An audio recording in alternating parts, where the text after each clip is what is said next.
All right. Thanks everyone for joining us today. I'm Margaret Zolke, the Career Advisor and Alumni Relations Specialist for the Halijolu Data Science Institute. And today with me, I have Professor Brad Voytek, and we are doing a recorded resume review. So Brad, why did you reach out to me about supporting students with resumes?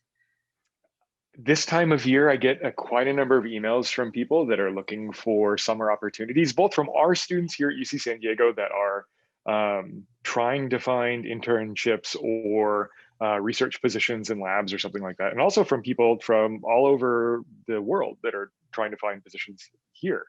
And there are uh, similar errors or not just problems with resumes that I see over and over again, where the students are not highlighting the most important parts of their knowledge on their resume, and they emphasize really not the most important bits.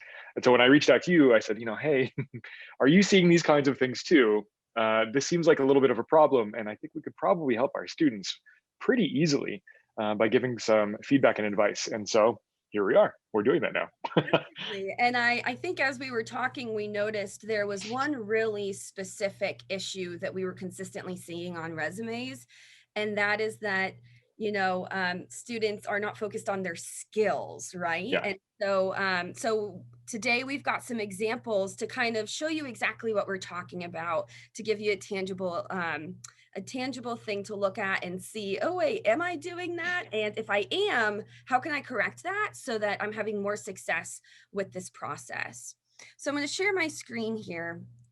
And Brad, I would love for you to, take a look at this with me. We've got an HDSI student looking to apply skills in data science internship, education, both UCSD and high school experience. We've got some personal projects there, and then some skills, specifically some languages listed at the bottom. So from your previous days in industry, if you had this resume kind of come across and for a potential opportunity, what skills do you think this person has? Scroll up to the top, right? This isn't bad, right? This isn't a terrible resume, but the things that are most important to me don't jump out, right? So the biggest, boldest thing here is the person's name, and then this kind of statement here at the top.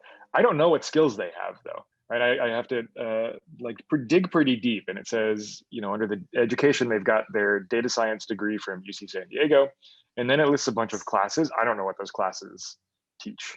If I'm not from here, I don't know anything about what is DSC 100 Intro to Data Management.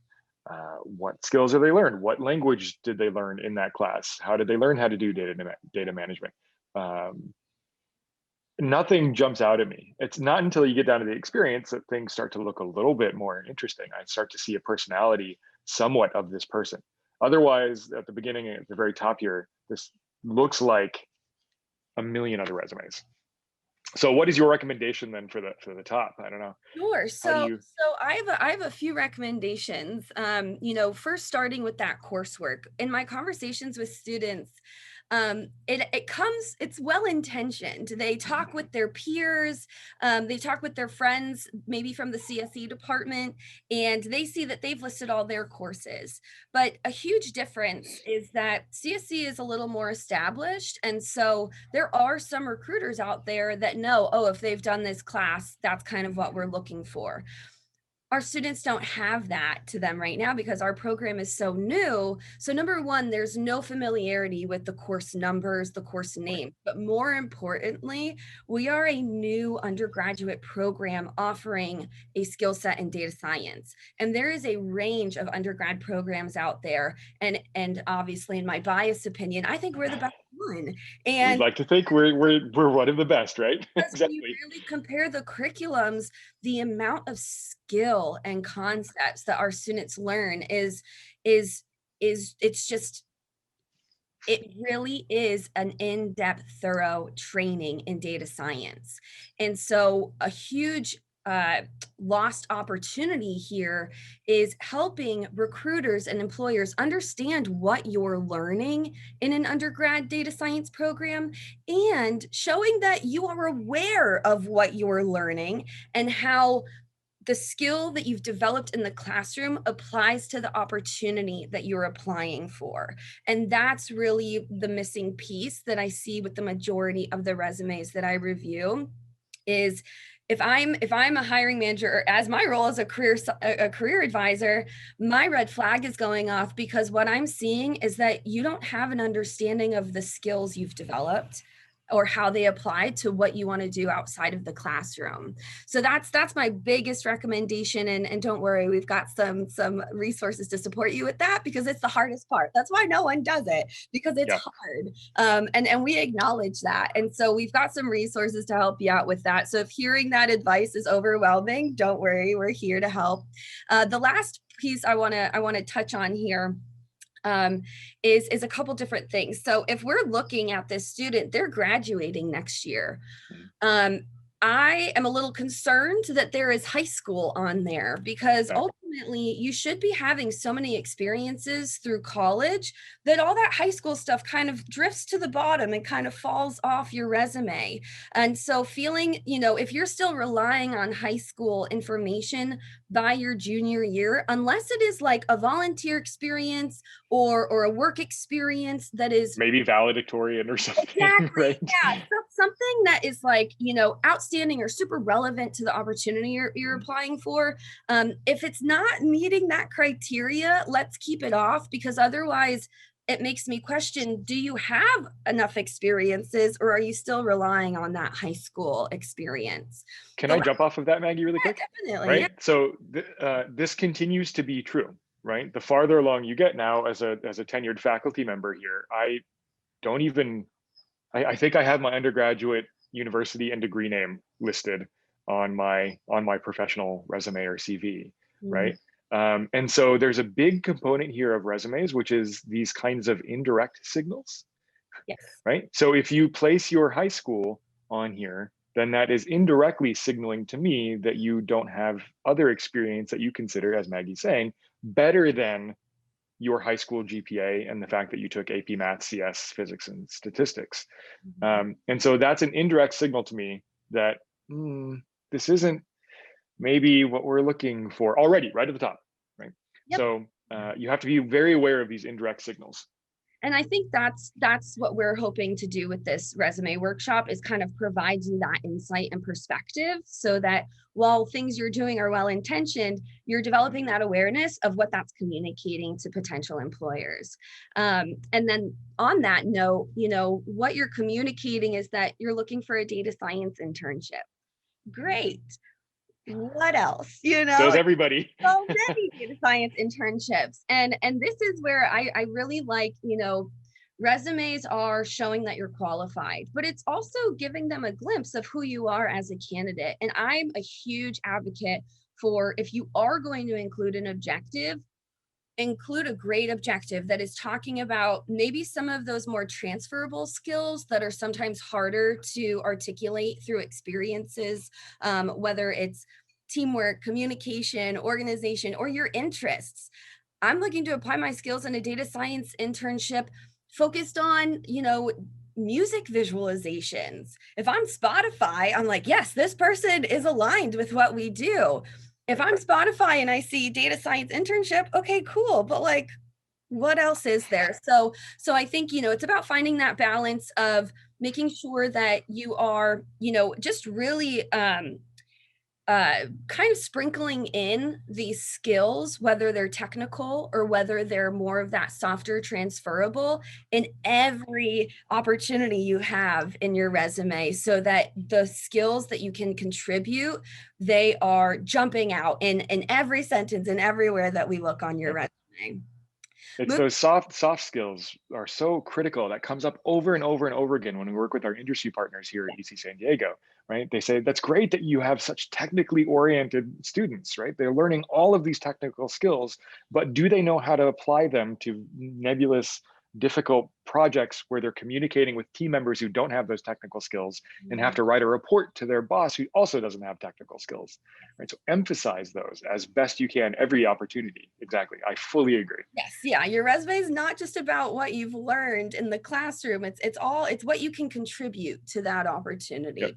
Patience, natural curiosity, creativity, passion, desire to learn, that you can't really teach those things, and I think that a lot of times, our students are, I think our students are the best, and I think they just don't really look at those as skills or things that make them unique, and it's like, you want to be shouting those things to these employers like, hey, like, if you give me the opportunity, I will learn as much as I can. That is what they want to hear. That's what they're telling us they want to hear. And so if this was kind of the permission you needed to sprinkle those in, please do so. I think this is, looking at the experience, that's a great, kind of segue into, I want to know more about this. Like, these Yep. sound so cool, but yet all I've got is I visualized attributes of song from my friend's Spotify playlist. First of all, there's grammar issues. Second of all, give yourself more credit. That's Yeah. hard. You know? And I think that's what people don't appreciate is that because all of their peers in this program are doing similarly impressive things, you are in this bubble where you do not understand how rare those skills are, right? Mhm. If you're spending your time talking to all of your peers and colleagues and you're like, browsing, like websites that are dedicated to data science, you are seeing the smallest slice of people that have those skills, and you're comparing yourself against those people who are willing to put themselves out there publicly. And so emphasize those skills because they are truly rare. Whether or not it may not seem like it in the classes that you're taking, but they really are. I remember when I was supporting our first graduating cohort, I couldn't think of any other way to say it other than calling them unicorns. I was like, you don't understand. Like, people, when they find you, they are so excited and just blown away by what you're capable of doing. And if you're unable to kind of show them that, then they question whether or not you have it. And I think that is, the really great thing about our curriculum is that our faculty have taken such care in really looking at, okay, what is required and why, and where are the skills necessary to succeed included throughout the curriculum leading up to that big capstone project. And so I think, even if you've learned it in freshman or sophomore year, some people have never learned that until their master's degree or until Exactly. on the job for 5 years. I remember when I did a resume workshop with Lyft, their practitioners came over to me afterwards and they said, all of your students are going to take our jobs. What they're learning in their freshman, sophomore year, I had to teach myself once I was a data scientist. And so Yep. I think it's I think it's very easy to be intimidated by master's degree preferred, but when you really take a step back, it's about the skills acquired through that program and employers not understanding how much of that skill and even how many more of those skills are offered through our undergraduate program. And so it's that much more important for our students to show and communicate and articulate an awareness of the skills they have and how they can contribute them to a company. Yeah. I mean, that's why we developed the major the way that we did. Mhm. Exactly. Right. Um, So I'm gonna, if you're ready, I'm ready to move on to um, the what good resume. I like to see. Yeah. I think it's The important. better resume, let's say. I think it's important to note this is the same student. These are the same experiences. And so now with your hiring manager glasses on, we see an HDSI student. We also see a lot more ways to get to know them and see a demonstration of skill. Yeah. LinkedIn, GitHub, personal website. All of a sudden, we have tangible, things to look at and see your demonstration of skill. We've got a much more thorough, objective Mhm. positive impact through data analysis and visualization, excited to channel natural curiosity and creative problem solving towards leveraging data science in order to solve difficult problems within the entertainment industry. Okay, we've got a direct focus, Yep. determined to continue developing technical skills, communication skills, and creative problem solving skills through hands-on experiences. So what that tells me as a career advisor is you're aware that you have kind of the base level of those things, and you're looking for an opportunity to continue your development, that desire to learn. And so I think sometimes students are afraid to say, yeah, I'm excited to learn more about that, or I don't know that, but I'm excited to learn. But that's actually something that people really want to hear. You can train anyone to do anything. You can't make people want to be trained to do. Yeah. And all the important, like super critical stuff is above the fold, right? And just the fact that you've got your GitHub link on there, you have a personal website, that means that you have at least enough technical know how to make a personal website, right? Even if it's just a github.io kind of thing, right? It shows that you know how to do that and that you've taken the time to do it, right? You've got your LinkedIn, you don't need the address on there. You don't need your home address. It doesn't matter to me, right? So you've got really important places, pieces of information, and then it's a person, right? Mhm. That paragraph tells me that you are a person saying, I'm looking for a data science internship, like that first resume. Everybody is, right? Everybody is. You have a personality here, and it comes through a little bit, and that's already warmed me to you, right? And it's these small little things. If I'm, 5% warmer, right? Exactly. That gives you 5% better opportunity. And all those little things really do add up. And so looking at, wow, Bachelor of Science in Data Science, I'm also a big fan of put that you're part of the Collegiale Data Science Mhm. Institute. It's one thing to say, oh, I've done this program. It's another thing to say, I've done this program that's attached to this institute. That kind of tells me you've got resources, you have your own faculty, you have, that this is a more established thing than maybe some of the other programs out there. Yep. And then that trickles down into the skills that you've gained through that education. So, Brad, you and I talked about this a lot over the summer of how do we help our students articulate everything that they're learning? And you and I, along with some other faculty, kind of came up with this way to organize the skills between tools and concepts and then relevant soft skills. So the way I like explaining it to students is a tool is something you use now, but might not always use. Everyone uses Python right now. Maybe 5 years from now, there's a new language that people use. But the concepts, that is what the work is based in. And being able to kind of communicate and show that you have an awareness of this is how I do the work, but this is what the work is based in. Yep. That makes me much more confident in your understanding of what you've learned and why it matters to what you want to do. Exactly. Instead of this list of classes that you've taken that I may not be familiar with, like going back to that earlier topic, right? Computer science nationally has there's like a standards for universities teaching computer science. And so that, as Margaret was saying earlier, uh, that's a well-established program at the national level. And so recruiters do know what these different course titles actually mean. Because we are new, they don't know what these course titles mean because there is no national standardization yet. And so you have to be this explicit, and this is great. This tells me that you understand these complex ideas, not just the skills, right? But methods for reasoning and decision-making under uncertainty. That's fantastic. That tells me, that cues me to the kinds of things that you also know. And these are high level concepts. And so it tells me that you might have some mastery of not just the technical skills, but the knowing and understanding how they actually work at a deeper level. Exactly. So these are actually on the first resume, we had 3 projects because Mhm. we had more space. Whereas here we've focused on just 2 projects. And, the other third project was the predicting Kobe making a shot, right? And so that's a little more sports related. Whereas here we have the 2 projects that are specifically focused on the entertainment industry. So we've got text mining a show and we've got visualizing Spotify. And when we look at what we've said in the beginning of what I want to do, I want to make a positive impact through data analysis and visualization. And then we see that you have taken the initiative to develop those skills outside of the classroom through these specific projects. So it's all aligned with kind of what you're hoping to do, showing that you're aware of what you can bring to the table, and you know that you can do it because you've already done it through the form of personal projects.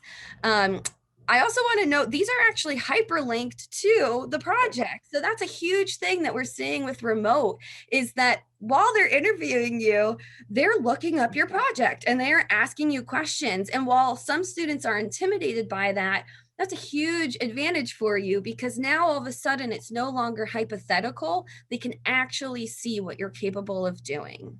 Can I make a point, like a brief technical point here, which is make sure if you're in Word or Google Docs or the Pages for Mac OS, that you export these correctly, because it's actually possible to print these resumes where the hyperlinks don't work. Hmm. So I think it's like you have to save to PDF instead of print and then save as PDF or something. And I forget which one, but there is one of those pieces of software that has that issue. So make sure that once you save it to a PDF, that these links actually work. And don't send a Word doc as your resume. Don't send a Word doc. Send a PDF. Kind of how they want your resume submitted. That right there, if you can't follow the instructions for Yep. submitting the resume, they want it in a certain format and you submit it in a different format, why would we hire you? You can't follow instructions. You Yep. know, that's not the foot that you want to get started with. Just a quick shout out, a quick plug here. These are actually projects from our data science librarians project website. So these links actually go to articles that explain how to do these types of projects. So if you're looking at these and you're like, whoa, that's so cool, you can do it too. Just go to the data science librarian's website. She has an entire guide for personal projects. And I think it's worth noting, this person has no hands-on experience in terms of a previous internship. And I think that's a lot of students come to me with that, wondering, can I even get an internship if I don't have one, right? Like you have to have experience to get experience. And they don't look at personal projects or projects in general as worthy experience. So Brad, what's your opinion on that? If you were to see this resume, is your first thought, oh, they don't have any previous internship experience? No, actually, no. um, the GPA is good. It's not stellar, right? But you have the skills, you have a personality, and you have projects. And that has, like I said earlier, it's made me more open to, I'm going to click on these links and at least see what you've done to see if you have the skills, right? Everybody has to start somewhere, right? It's not like you immediately come forth after graduation with, all of these amazing internships. You have to get your first internship. And so you have to, it's a lot of work. And you want to maximize the probability that your work that you have done will be noticed. So if you don't get an internship, focus on projects over the summer, right? I from personal experience, I had my summer jobs. I never had an internship as an undergraduate. My summer jobs were driving a forklift, right? And so you have to find other ways to contribute and get the relevant skills and expertise that you need. And sometimes it's on your own, and it's not super fun necessarily. But when you're doing projects that you like, it actually can genuinely also be fun, right? And so maybe you've got a difficult job that isn't related to your work, but you could still be doing a fun project. And this person wants to go into entertainment industry, and so these projects are, specific to that. But I Mhm. think what I've seen is students put so much pressure on themselves for their personal projects that it has to be perfect and it can't be unfinished. Right. Well, if you are using your data intuition and your project keeps kind of moving you in new directions, what's wrong with that? And if you're able to kind of speak to that, yeah, I was here and then I went here and then I went here. Obviously you want some completed projects on there, but if you're currently working on a project that is very specific to the opportunity you're applying for, don't feel like I can't include it until it's Right. finished, because then you're not communicating the skills that you have and the relevant experience that you have. And so personal projects, I'm the biggest fan. Have it be something you enjoy. You know, it's not an assignment. You get to choose. And if that's, again, if that's overwhelming, the data science librarian, Stephanie, she has appointments available for students where she will help you figure out how to access different data through the library, and then we'll meet with you. We also have industry partners that will meet with Yeah. our students and work on projects. They have office hours. Yeah. It's a very underutilized resource that we've created. We have people from Sandag and we have people from Viasat ready and willing Mhm. to support your project, to meet with you, whether it's planning it, creating it, and then continuing to support you as you have questions along the way. So if you don't have experience and you're trying to get experience, start with a project and use the resources available. And Uh, can I emphasize what you just said about it's okay to have an unfinished project? Go back, for those of you listening, rewind about a minute and listen to what Maggie just said again very carefully. The language that she used is the language that you would use in your interview, and say, I started this project, and while I was doing this project, I actually realized that I learned that this approach that I had learned previously wasn't going to work here. And so I didn't finish this project because it was an inappropriate approach, or it led me to this new idea for this other project that I then applied, right? It's okay to have unfinished projects and say, I learned something from the process of doing the project. Some projects are impossible, right? You said, I'm going to, I want to start by learning, um, big open question, stuff you love, entertainment industry here. So you say, maybe I started a project trying to figure out, when people open Netflix, what's the probability of them, clicking on a show that they're given.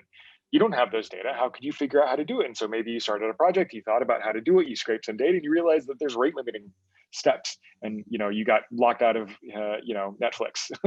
That's okay to talk about that kind of stuff. You say, oh, I learned something new, right? It's actually great. It's storytelling. And that's what's Yeah. necessary with data science, is being able to, the one of the head data scientists from one of our industry partners made a comment that you can tell someone's a newer, data scientist if the majority of how they explain their project is the part that took them the longest, the technical part.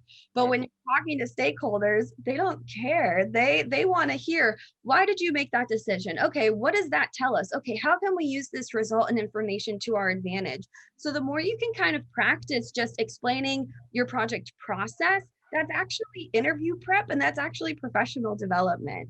So I think, I think that our students have so much to give and show. They maybe don't always realize it. And that's why they're not successful with getting internships, is because they're disregarding a lot of the skills that they do have. And Exactly. to help our students with this, because again, we know that it is tough. It's, if it was easy, I wouldn't have a job. So there's a reason that I'm here to help students with this. And so what I want to show is how we can help, and the steps we've taken to make sure that you're successful with communicating your skills. So if Can I actually talk about the technical thing really quick versus the yeah, other skills, right? please. So, okay, think about it this way. If you're applying for the job in the United States or an internship in the United States, it's expected that you speak English and that you're proficient in that language, right? And so you don't usually bother putting that you speak English on your resume. You don't usually bother putting that you understand basic, algebra on your resume. The problem is, and something that I see a lot, is that the technical skills are the minimum bar required in order for you to be able to get into the interview, right? You have to know some Python for a lot of these data science things. We understand that. You should list that in your skills up front to let them know that you do meet that minimum requirement. But that is the bar that you have to cross, like that first hurdle. Everything else on top of that, everybody that's applying knows Python. So what makes you special? What makes you stand out? And the story that I used to, I've told my classes and I've told Maggie, is that when I was in industry, you'd see all these resumes and people would list, these skills and classes, and you're like, yeah, I know everybody knows principal component analysis, and everybody knows, the basics of, X, Y, and Z. We know that. And then they all start to look the same. And all of those resumes would get boxed up, and we'd ship that box back to HR, and the human resources people would go through those and they call that people if they look like they have the relevant skills and everything like that. But the handful of those resumes would go into my backpack, and I'd be on the phone before we even left the career fair with HR directly saying, you need to bring this person in and bring them in for an interview before Google, Facebook, Amazon, whatever, takes them first. How do you get your resume into the bag instead of getting it put in the box with everybody else, is by demonstrating these other exceptional things beyond the technical skills. The technical skills are the minimum hurdle. Everybody in this major is learning those. Show us what makes you unique. Highlight those projects. We developed the major around this idea of having projects. That's why there's this capstone series. We want you to be able to apply these technical skills to very difficult to define open problems, because that shows your creativity, your flexibility in thinking, your ability to work with teams, all of these critical skills that are harder to articulate in a resume. You don't list good team player on a resume explicitly necessarily. You might say that in your opening statement or something like that, but you can demonstrate that through the projects that you've done. Exactly. Thank you so much for touching on that. And when you are listing your skills, don't say, I'm really good in this. I'm only okay in this. I'm like, why are you doing that? You're disregarding yourself. So whether it's, owning that you do have these skills technically, and then taking the time to really think about what else can I bring that's unique and different from everybody else. It really will make a difference. And even though, this is when you're approaching resumes, quality versus quantity. Don't just send out the same resume to 50 positions and then wonder why you didn't hear back. Take the time to really make sure, okay, these are the skills they're looking for. These are the ones that I'm really highlighting and speaking to. And even though maybe you only submit half, your potential to be called on after that is so much higher, because you've taken the time to show them why you're qualified. My joke is that I don't want people to get to the bottom of your resume. I've looked at resumes. I've got a mental checklist in my mind, and if I've already gone through my checklist and I haven't even gotten to the bottom, that tells me that you have everything that I'm looking for. Yep. So think about that, of if what would this checklist be telling them? And if it's nothing that we need until the bottom, then maybe revise it a little bit. Yeah, it's okay to have an extra long, like 2 or 3 page resume or CV that lists all of your projects and those little bullet point narrative descriptions of those projects. And then you can remove those pieces that aren't relevant for the exact internship or job that you're looking for. Yes. Right? That's what Maggie showed with that good resume, is left off one of those projects on Kobe Bryant, right? Because it wasn't exactly relevant to the position that this person was applying for.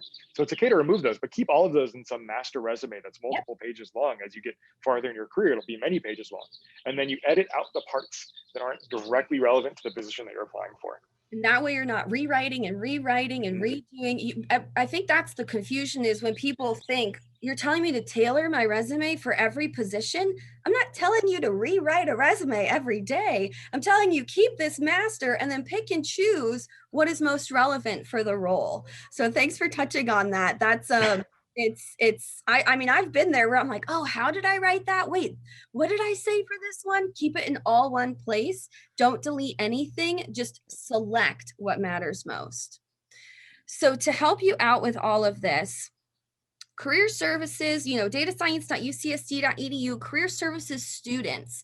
I'm going to scroll because there's a lot on here, and sometimes it's hard to know exactly what you're looking for. And so I'm specifically wanting to point out, I mean, obviously we've got a lot of great stuff on here, but there's some very specific things I want to point out here for you. We do have some resume advice. We do have some, templates, some advice, those types of things. Cover letter is also a really great way to show that you're a person and you're unique. The answer is always yes. Cover letter, yes. When I'm reviewing things for positions, if you don't have a cover letter, you're immediately lower than somebody who does, because it shows me you don't care enough to tell me why you want this position. So always, yes, there's some help here for you with that. But back to the resume. This is the skill development by year level resource that we've created with faculty, and it helps you understand your development year by year and the skills that you're accumulating throughout your program. This is based off of the recommended 4-year plan. So if you're a freshman, that is DSE 10, 20, and 30. For sophomore year, that is DSE 40A, 40B, and 80. You've got junior year, you've got your upper division data science courses, your machine learning courses, and your statistical analysis courses. And then senior year is the capstone. Also worth noting, these are only your required classes. So for students with minors, double majors, even the electives that you're doing, I encourage students, create your own little resource doc and go through that practice of, I always say, okay, you've listed this course on your resume. Why? What skills made you feel like this was important? Instead of listing the course name, list the skills that you think are important. And do go through that practice, because it's not just for the resume, it's for the interview, it's for doing the work. It's, you are preparing to speak to, that question that everyone's always asked. Tell me about your resume. You already know what to specifically talk about because you've looked at everything that you have and you've gone through and you've specifically chosen what skills are most important for that position.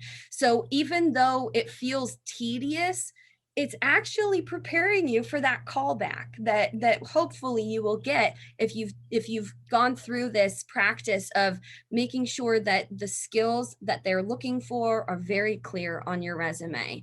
So don't just copy and paste. It does take some time, but we do have this here to help you with that, so that all the skills you're learning, you don't have to remember all of them. You just need to know which ones matter for specific opportunities. We do have some personal project resources here. There's that link to the data science librarian's website I mentioned. And then the last thing that I just want to point out is this soft skills here. And so as Brad and I have been talking about, it's more than just what you can technically do.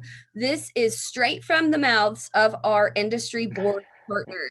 For those of you who don't know what that means, these are the heads of the data science teams with the companies that have specifically said, we are investing in HDSI students, whether it's capstones, whether it's projects, whether it's hiring them. These are the things that we think your students need to be successful in our company and in the field of data science. So Yeah, I mean, this is this is the stuff that goes on behind the scenes that you all don't know about, right? I sat in a room with all of these heads of data science and VPs and stuff from our industry partners, and I sat them in a room and I said, here are some sticky notes. What are the technical skills that you expect students to have? And then what are the non-technical skills that you find are lacking? And these are verbatim. These are the exact, we transcribed the things they wrote on those sticky notes from this brainstorming session, right? And we put them on here. This is exactly what they told me when I asked them these kinds of questions. And they considered these to be more important than the technical skills. yeah. And spoiler alert, I used this resource and I used the skill development resource and I used the data science librarian's website to create that great resume that you saw earlier. So if I can do it and I don't have these skills, you can kind of take a look at this and really think about, yes, I do have that. Yes, I am confident in that. Yes, I do think I'm capable of doing that. So use these resources to individualize a way to share what makes you you and what will make you a great employee and candidate for the positions you're applying for.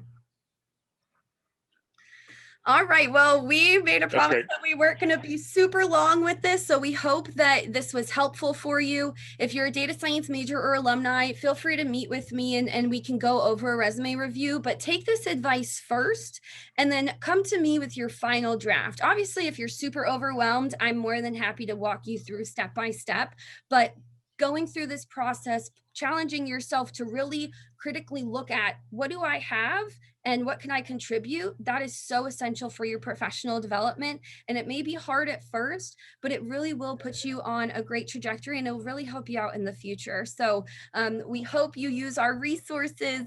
We hope this was helpful. And obviously, if you need any other support, you know where to find us.